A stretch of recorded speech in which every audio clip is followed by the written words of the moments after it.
Now let's put our operations with sign numbers in the appropriate order.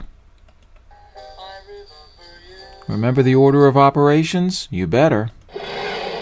You're going to always do what's in parentheses, any parentheses, and if you have more than one parentheses, you're going to work from left to right. Then you're going to do any exponents, once again, if you have more than one, from left to right.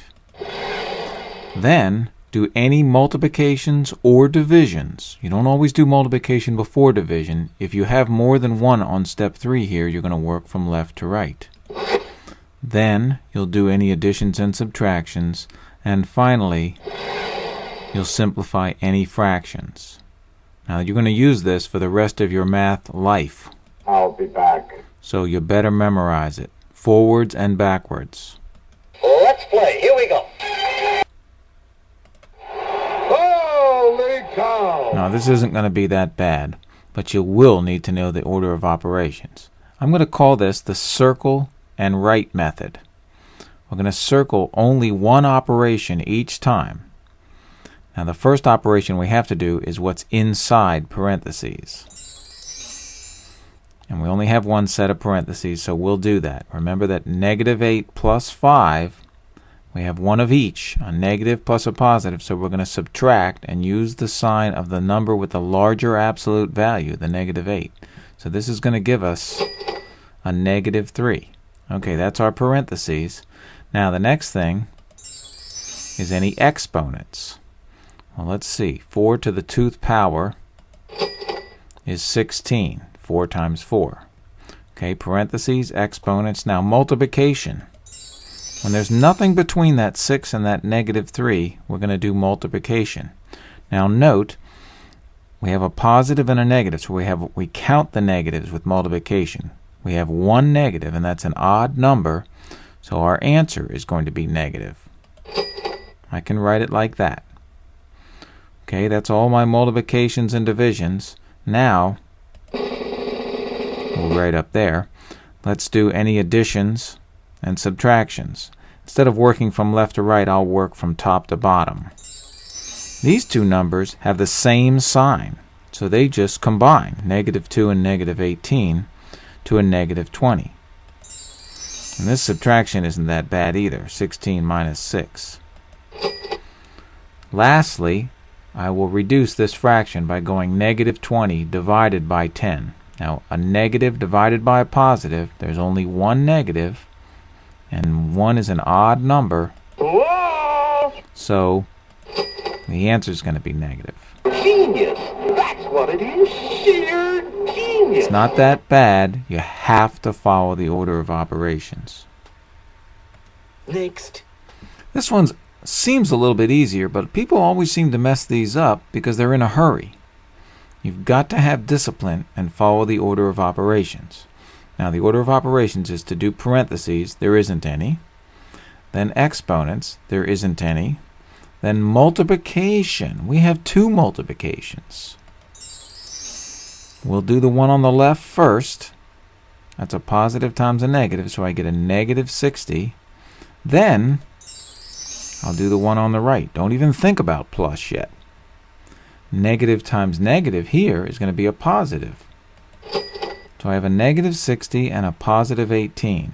Now I'll add. You've got to resist the tendency to want to add first. People want to add first because they're better at it. The order of operations tells you you can't do that. You have to have discipline. Now -60 and 18, that's a negative and a positive. Since we have one of each, we're going to have to subtract and use the sign of the larger absolute value. Let's see, we're going to get a -42. And that's not too bad. Holy alphabet. I told you, you're going to have to remember the order of operations the rest of your mathematics life. Now here, we're starting to work with some algebra, some variables. We're going to plug in some given numbers that I just pulled out of the air, -2 and 4, for A and B. Once we plug them in, every occurrence of A will be -2, and every occurrence of B will be a 4. Now, I still have to follow the order of operations. because letters represent numbers. Well, what is that again? Do what's in parentheses first. 2 times negative 2 is negative 4. Now, do any exponents. Now I have 2 exponents, so I'll work my way from left to right. Negative 4 squared. Now there's 2 4s and 2 negatives there, so that's a 2. That's an even number of negatives. That's going to end up being a positive 16. Just like this other problem, 4 squared also, weirdly enough, ends up being a positive 16. So there's your exponents. Now don't even think of going 16 minus 3, because my order of operations tells me I have to do multiplication and division first. 3 times 16 is 48. Now 16 minus 48, or I always tell people to think of that minus as a negative. That's a negative 48. So you've got a positive 16 and a negative 48. We're going to subtract and use the sign of the larger absolute value, and we'll end up with a negative number here, won't we? It'll be negative 32. You've absolutely proved to yourself and to the audience that you deserve to be in this competition. You have to have the discipline to follow the order of operations. It's got to be like the back of your hand.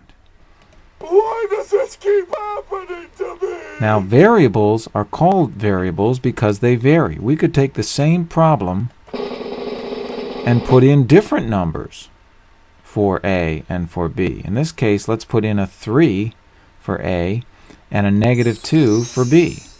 We probably will get a different answer. Still going to follow the order of operations, though.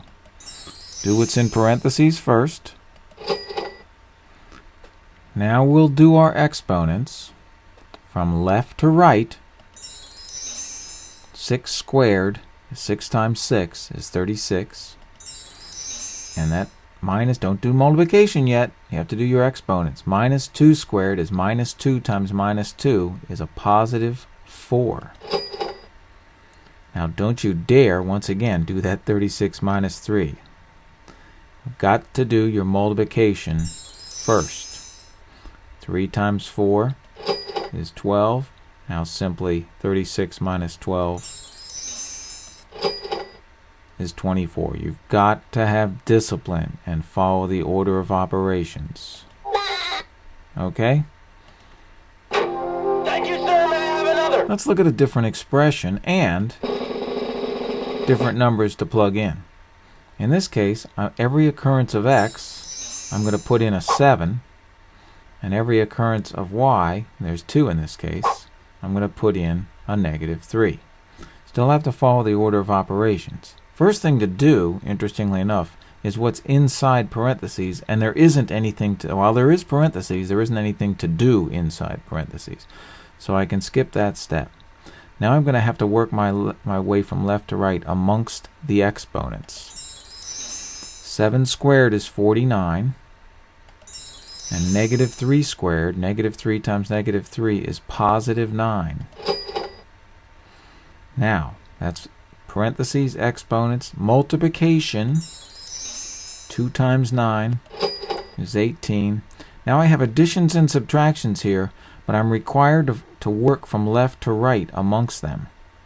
So I have to do this one first, get 31, and then add 31 and negative 3. Remember that a positive and a negative, we subtract and use the sign of the larger absolute value. We're going to get a positive 28 here. And that's how she wrote. Okay?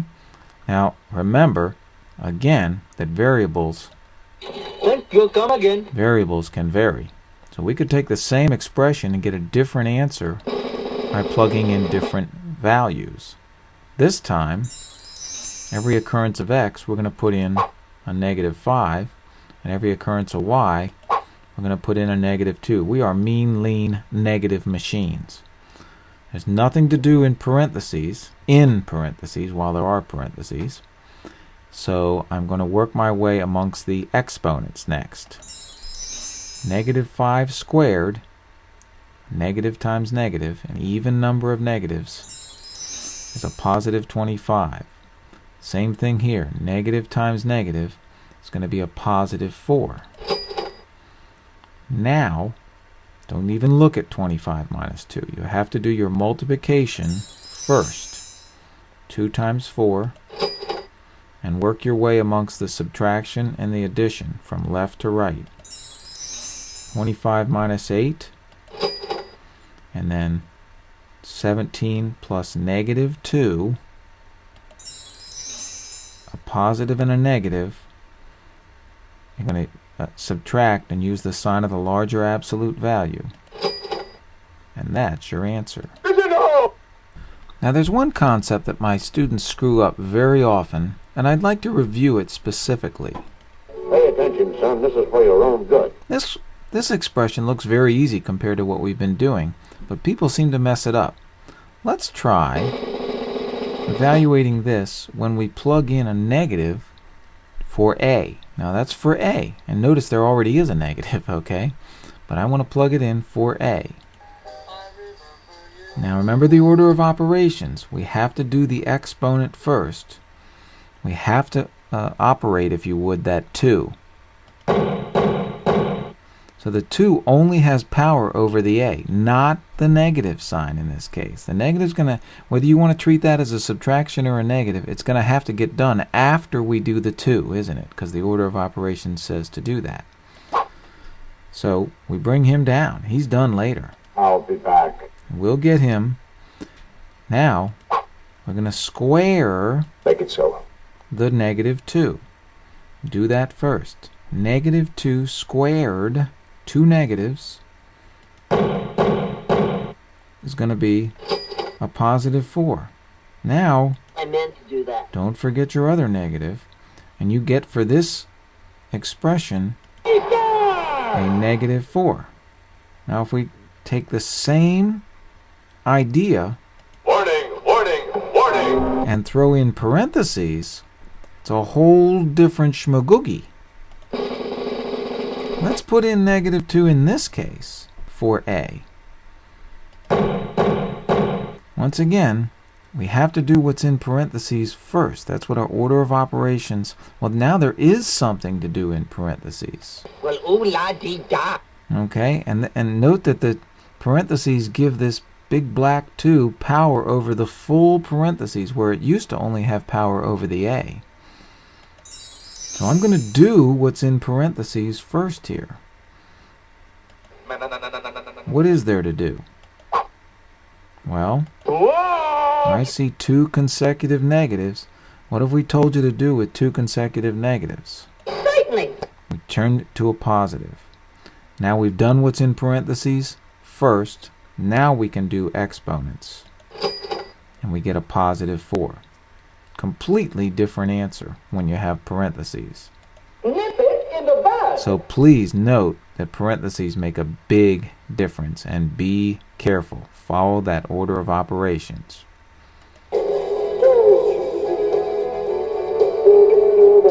Okay, let's review it one more time. The order of operations. Do any parentheses, what's in parentheses, left to right. Then any exponents from left to right. Then any multiplications and divisions. After that, you get to do your easy additions and subtractions, and a left to right amongst them. Not always addition before subtraction. And don't forget to simplify any fraction at the end. Okay? I'll be back. You will see this yet again in the next section. Okay, let's get busy.